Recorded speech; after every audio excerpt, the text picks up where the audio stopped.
हजुर सम्पूर्णमा नमस्कार सेवायो सेवा सेमुना आहा यो बङ्गुरको पर्क सेको अब कहाँ पाइन्छ अनि यति मिठो ग्रिन टीसँग अनि यो सफा रेस्टुरेन्ट अनि यति रमाइलो अनि स्वस्थकर ताजा सुपथ मूल्यमा पाइने रेस्टुरेन्टको लागि आएको छ। लगाइदिउँ न पूर्व सुन्दर खरैचा मोरङ गछियामा अवस्थित S resto coffee and resto coffee and resto SS coffee and रेस्टोले विविध स्वास्थ्यकर खानाहरू लगायत सफा वातावरण होइन अनि सुन्दर वातावरण सहितको चाहिँ यो आनन्दमय कफी रेस्टोले अब माथिल्लो तलामा ग्रिनेरी टाइपको चाहिँ एउटा रेस्टुरेन्ट पनि तयार गरेको छ। आउनुहोस् है एकचोटि यहाँ भिजिट गर्नुहोस्।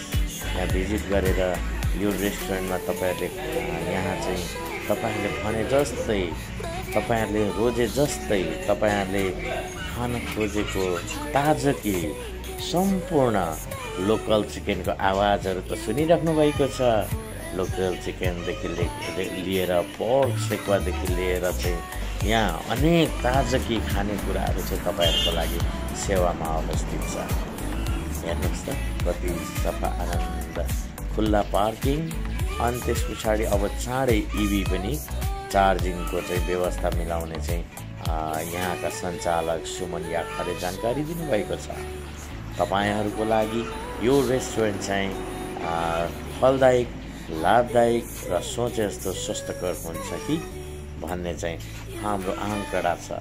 त्यो सो भएको हुनाले यो भट्टीमा चुला भट्टीमा चाहिँ पोर्क सेक्वा पोलेर खानको लागि चिकन लोकल चिकन सेक्वा पोलेर खानको लागि तपाईँहरूलाई चाहिँ एकदम सेवा दिन तत्पर तयार रहने चाहिँ यहाँका सञ्चालक मिस्टर सुमन याखाले जानकारी दिनुभएको छ। के आउने होइन त अब आहा बोल्दा बोल्दै यति मेरो थुक रसायो। म चाहिँ थुक्नेछु है यहाँको चाहिँ परिकारहरू देखेर यहाँको चाहिँ एकदम स्वस्थकर खानाहरू देखेर तपाईँहरूलाई चाहिँ यो सेवामा सधैँ वेलकम स्वागतम गर्दै म चाहिँ यो रेस्टुरेन्टको बारेमा विशेषता बारेमा जानकारी गर्दै अहिलेलाई म बिदा हुन चाहन्छु। हस्त नमस्कार सेवायो सेवा सेमुना सम्पूर्णमा धन्यवाद।